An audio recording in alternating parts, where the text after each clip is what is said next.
নমস্কাৰ সবলে আৰম্ভ কৰিছে নিউজ ট্ৰেন্ডিং অসম আজি হৈছে 11 নৱেম্বৰ আৰু আজি ৰাতিপুৱাৰ কেইবাটাও গুৰুত্বপূৰ্ণ খবৰ আহি পৰিছে আৰু এনে ধৰণৰ খবৰসমূহ নিত চাবলৈ চেনেলটো সাবস্ক্ৰাইব কৰি ভিডিওটো এটা লাইক কৰি দিব জনাইছো ৰাতিপুৱাৰ প্ৰথমটো ব্ৰেকিং নিউজ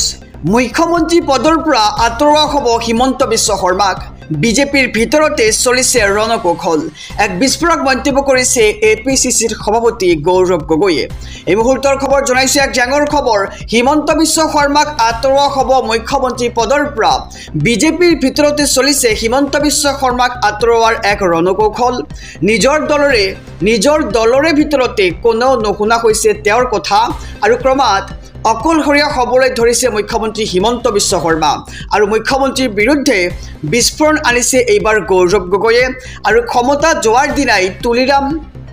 ৰংহাঙক লৈ বিদেশলৈ যাব হিমন্ত বিশ্ব শৰ্মা আৰু ছিংগাপুৰলৈ পলাব লাগিব হিমন্ত বিশ্ব শৰ্মা আৰু তুলিৰাম ৰংহাঙে আৰু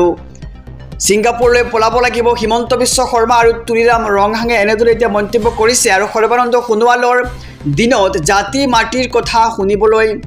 পাইছিলো কিন্তু হিমন্ত বিশ্ব শৰ্মাৰ দিনত শুনিছো বেদখল আৰু লুণ্ঠনৰ কথা আৰু কংগ্ৰেছত থাকোতে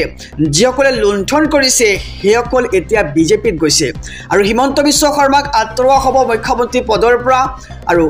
নিজ দলৰ মাজতে চলিছে এতিয়া হিমন্ত বিশ্ব শৰ্মাক আঁতৰোৱাৰ ৰণকৌশল এনেদৰে এতিয়া এপিচিচিৰ সভাপতিগৰাকীয়ে মন্তব্য কৰিছে আৰু বিজেপিৰ ভিতৰতে চলিছে হিমন্ত বিশ্ব শৰ্মাক আঁতৰোৱাৰ এক ৰণকৌশল আৰু নিজ দলেৰে ভিতৰতে কোনো নশুনা হৈছে তেওঁৰ কথা জনাইছো আজি ৰাতিপুৱাৰ আৰু এটি ব্ৰেকিং নিউজ দিল্লীৰ বিস্ফোৰণত জড়িত সন্দেহজনক বাহনৰ চিচিটিভি ভিডিঅ' লাভ কৰা হৈছে আৰু আহি পৰিছে সন্দেহজনক বাহনৰ চিচিটিভি ভিজুৱেল আৰু চিচিটিভি ভিডিঅ'ত বন্দী হৈছে সন্দেহযুক্ত অভিযুক্তৰ দৃশ্য দিল্লী আৰক্ষীৰ স্পেচিয়েল সেলে লাভ কৰিছে এই ভিডিঅ' আৰু দিল্লীৰ ৰেড ফৰ্টৰ সমীপত 3 ঘণ্টা পাৰ্ক কৰি ৰখা হৈছিল বাহনখন আৰু চিচিটিভিত বন্দী হৈছে বাহনখন পাৰ্কিঙৰ পৰা ওলাই যোৱাৰ সমগ্ৰ দৃশ্য আৰু HR26 CE 7674I20 বাহনখনত বহি থকা সন্ত্ৰাসবাদীক চিনাক্ত কৰা হৈছে আৰু সন্দেহযুক্ত চালক মহম্মদ ওমৰক প্ৰত্যক্ষ কৰা হৈছে বাহনখনত আৰু দিল্লীৰ বিস্ফোৰণত জড়িত সন্দেহজনক বাহনৰ চিচিটিভি ভিডিঅ' ইতিমধ্যে লাভ কৰা হৈছে আৰু আহি পৰিছে সন্দেহজনক বাহনৰ চিচিটিভি ভিজুৱেল জনাইছো আৰু এটি ব্ৰেকিং নিউজ ৰাজধানী দিল্লীত এই ভয়ংকৰ বিস্ফোৰণৰ পিছতেই নিশা দিল্লীৰ হাস্পতালত গৃহমন্ত্ৰী অমিত শাহ জাৰি কৰা হৈছে হাই এলাৰ্ট নিশা দিল্লীৰ হাস্পতালত গৃহমন্ত্ৰী অমিত শাহ দেখিবলৈ পোৱা গৈছে আৰু দিল্লীৰ পিছত উত্তৰ প্ৰদেশ হাৰিয়ানাত হাই এলাৰ্ট জাৰি কৰা হৈছে আৰু এই পৰ্যন্ত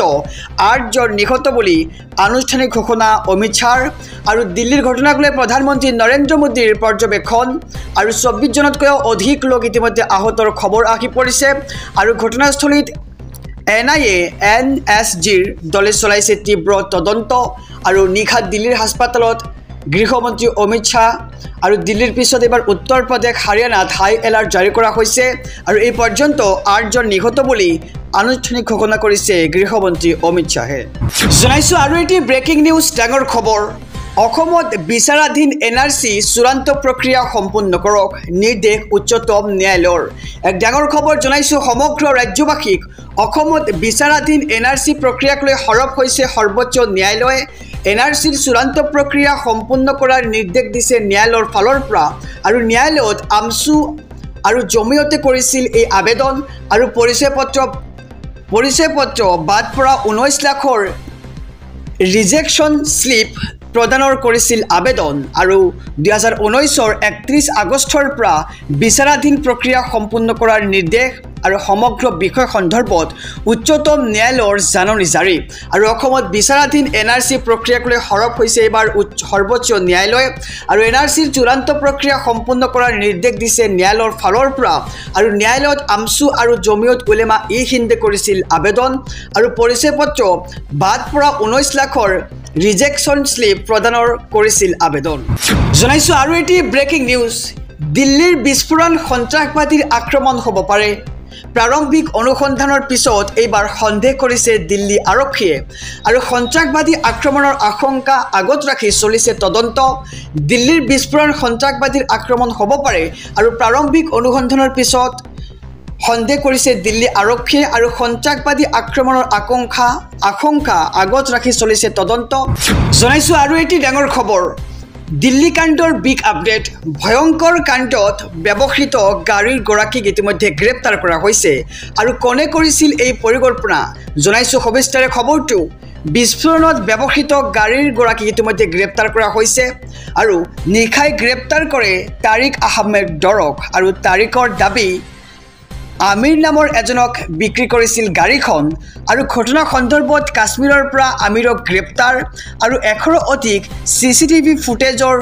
তদন্ত ইতিমধ্যে চলি আছে আৰু গাড়ীৰ ভিতৰত সন্ত্ৰাসবাদী মহম্মদ উমৰ আছিল বুলি জানিব পৰা গৈছে আৰু দিল্লীৰ পিছত এবাৰ উত্তৰ প্ৰদেশ আৰু হাৰিয়ানাত জাৰি কৰা হৈছে হাই এলাৰ্ট আৰু ভয়ংকৰ কাণ্ডত ব্যৱহৃত গাড়ীৰ গৰাকী ইতিমধ্যে গ্ৰেপ্তাৰ কৰা হৈছে আৰু বিস্ফোৰণত ব্যৱহৃত গাড়ীৰ গৰাকীক গ্ৰেপ্তাৰ কৰা হৈছে আৰু নিখাই গ্ৰেপ্তাৰ কৰে তাৰিক আহমেদ দৰক আৰু ঘটনা সন্দৰ্ভত কাশ্মীৰৰ পৰা আমিৰক গ্ৰেপ্তাৰ কৰা হৈছে আৰু 100 অধিক চিচিটিভি ফুটেজৰ তদন্ত ইতিমধ্যে চলি আছে আৰু গাড়ীৰ ভিতৰত সন্ত্ৰাসবাদী মহম্মদ উমৰ আছিল বুলি জানিব পৰা গৈছে